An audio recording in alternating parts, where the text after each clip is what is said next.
இந்த பொண்ணு மாப்பிள்ளை வீட்டுல இருந்து பொண்ணு பார்க்கறதுக்காக வராங்க. மாப்பிள்ளை கிட்ட ஸ்வீட் ஜூஸ்லாம் சாப்பிடுங்க அப்படின்றாங்க. இல்ல நான் டயட்ல இருக்கேன், ஜிம்முக்குலாம் போயிட்டு இருக்கேன், எனக்கு ஃபியூச்சர்ல ஜிம் வைக்கணும் தான் ஆசை அப்படின்னு சொல்றாரு. இப்ப மாப்பிள்ளையும் பொண்ணையும் தனியா போய் பேசுங்கன்னு சொல்லி அனுப்புறாங்க. மாப்பிள்ளை பொண்ணு ரூமுக்கு போனதுமே அங்க இருக்கிற சர்டிபிகேட்லாம் பார்த்துட்டு இவ்வளவு சர்டிபிகேட் வாங்கியிருக்கீங்களா அப்படின்னு சொல்லி கேக்குறாரு. அந்த பொண்ணு எதுவுமே பேசாம எல்லாத்துக்கும் தலையை மட்டும் ஆட்டுறாங்க. உடனே மாப்பிள்ளை நான் தான் பேசிட்டே இருக்கேன், நீங்க ஏன் பேச மாட்டீங்க, எங்க வீட்டுல எல்லாருமே பேசிக்கிட்டே இருப்போம், பரவாயில்ல நீங்களாச்சும் பேசாமலே இருக்கீங்களே போதும் அப்படின்னு சொல்லிட்டு சொல்றாரு. ஆனாலும் அந்த பொண்ணு அதுக்கும் பதில் சொல்லாம சைலண்டா இருக்காங்க. மறுபடியும் மாப்பிள்ள நானே பேசிட்டு இருக்கேன், நீங்க ஏதாவது பேசுங்களா அப்படின்னு சொன்னதுமே அந்த பொண்ணு திக்கி திக்கி பேசுறாங்க. அவங்க சின்ன வயசுல இருந்தே திக்கு வாயினால பிரச்சனையில இருக்காங்க. அதனால அவங்களால பேச முடியாம தவிக்கிறாங்க. இதை பார்த்த மாப்பிள்ள எதுவுமே சொல்லாம அவங்க வீட்டுல இருந்து கிளம்பிடுறாங்க. அந்த பொண்ணுக்கும் அதுக்கப்புறமா நிறைய மாப்பிள்ள பாக்குறாங்க. ஆனாலும் எதுவுமே செட் ஆக மாட்டுது. அந்த பொண்ணோட அம்மாவும் தன்னால முடிஞ்ச கஷாயம் எல்லாம் செஞ்சு அந்த பொண்ணோட திக்கவை எப்படியாவது சரி பண்ணணும் ட்ரை பண்றாங்க. அந்த பொண்ணுக்கு ரீல்ஸ்லாம் பண்றது ரொம்ப பிடிக்கும். ஆனா தன்னோட அம்மாவுக்கு பிடிக்காதுன்னு சொல்லிட்டு அதெல்லாம் மறைச்சு வச்சுட்டு பேசினாதான் திக்குவாயின்றதுனால சைன் லாங்குவேஜ்லாம் கத்துக்கலாம்னு சொல்லி ட்ரையும் பண்றாங்க. ஒரு நாள் அவங்க அம்மா கஷாயம் போட்டு கொடுக்குறாங்க. அதை குடிக்காமலே உட்காந்துட்டு இருக்காங்க. சாமி கும்பிட்டு வந்து பிரசாதம் எடுத்துக்கும் அப்படின்னு சொல்றாங்க.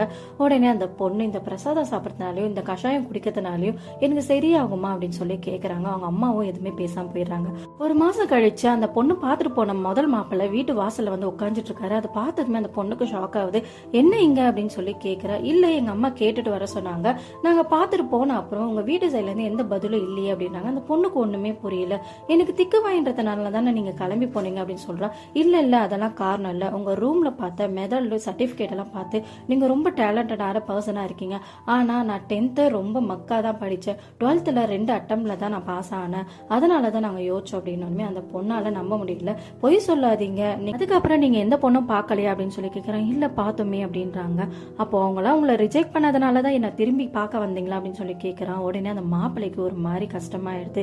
அப்ப நான் உங்களை திருப்பி கேட்கிறேன், உங்களுக்கு எந்த குறையும் இல்லாம நீங்க நல்லா இருந்திருந்தீங்கன்னா என்ன நீங்க செலக்ட் பண்ணிருப்பீங்களா, பண்ணிருக்க மாட்டீங்களா அப்படின்னு அந்த பொண்ணு ரியலைஸ் பண்ணிடுறான். இப்போ உடனே அந்த மாப்பிள்ளையும் எனக்கு உங்களை ரொம்ப பிடிச்சிருக்கு, அதனால தான் நான் திரும்பி வந்தேன் அப்படின்னு சொல்றாரு.